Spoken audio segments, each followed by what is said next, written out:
இரக்கத்தை முடியாக சூட்டுகிறார். படுகுழியினின்று விடுவிக்கிறார். இரக்கத்தை முடியாக சூட்டுகிறார்.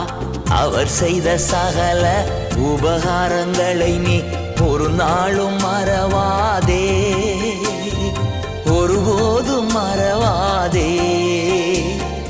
என் உயிரே ஆண்டவரை போற்று, முழு உள்ளமே அவர் பெயரை போற்று.